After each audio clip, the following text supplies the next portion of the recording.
began to think that something very serious indeed was afoot. The mole was just beginning to consider that he might go home for the night and return in the morning when Portly came running along the bank. "He's moved! He's up and he's stretched and he's gone back into his house and shut the door." "I think this is a matter for you now, Mole, old fellow," said the otter. "You're a better judge than I as to whether or not Ratty is at home to visitors." They quickly gathered together what remained of the feast the mole had prepared, added a few things from the otter's more workaday larder, and the mole set off to see if his friend might be lured back into society. "Ratty," called the mole, having tapped at his door. "Are you there, Ratty?" "You know perfectly well I am," said an irritable voice from inside Ratty's house.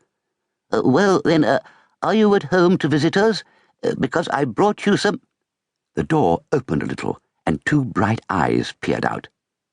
"Some what?" "Oh, nothing very much, just a little bit of supper, because I know that at such times you could do with a bite or two, and that a well-made warming drink would not go amiss." The rat opened the door completely and looked at the contents of the mole's basket with unabashed pleasure. "Is it very bad, the news you have from the river?" said the mole. The rat abruptly turned his attention from the basket to the mole, and his expression changed. "I think it may be, Mole. For her call these past 2 days have been strange.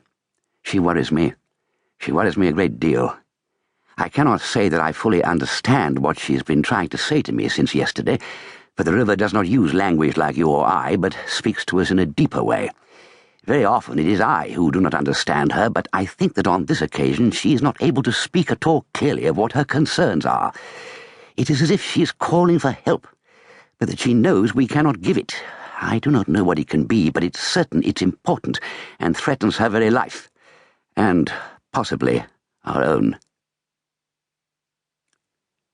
It had been a long day and a worrying one, but the mole always said that a good night's sleep cleared the mind and made things look different, and very often a good deal better, and often he was right. If he had hoped for a lie-in, however, he was disappointed, for the sun seemed barely to have risen when there was a rat-tat-tat at the door.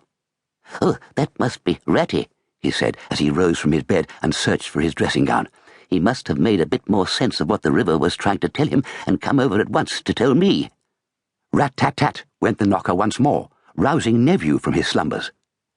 Grumbling a little and calling to Ratty to be patient, if you please, the mole slid back the bolts and finally opened the door.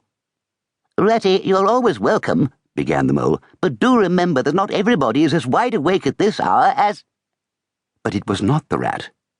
It was a solid gentleman in a blue and red uniform, and he carried a brown canvas satchel with a red crown upon it, above which were embroidered the words, "Royal Mail."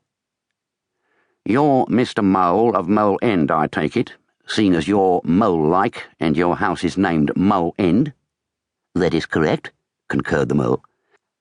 "So you're not Mr. Water Rat, and nor is he, I take it, since he too is mole-like." Nephew had appeared at the door behind the mole, and the postman was staring at him rather suspiciously. "Neither of us is the Water Rat," said the mole, feeling that simple agreement was the best approach with this gentleman. "If Mr. Rat does not live here, where does he live?" "On the other side of the river," said the mole, pointing down through the trees. "It's about half an hour or so if you go back the way you've come, and over the iron bridge, but a good deal quicker by boat. I could perhaps take the letter or package to Ratty myself. He is a good "Sir, I would not repeat that suggestion if I were you, because purloining mail is deemed a criminal rather than a civil offence. In any case, it isn't a letter." "Not a letter," said the mole, feeling that repetition of what was said to him was the safest approach. "Nor a package, not even an address unknown return to sender. No, sir, we don't often get to deliver one of these, and seeing as it's caused me so much trouble, I'm not sure I want to deliver another one." He dug deep into the bag. "This," he said, "is a customer instruction to collect. That's on this side. And customer permission to receive and take away. That's on this side. Collect from the town head post office, that is, seeing as the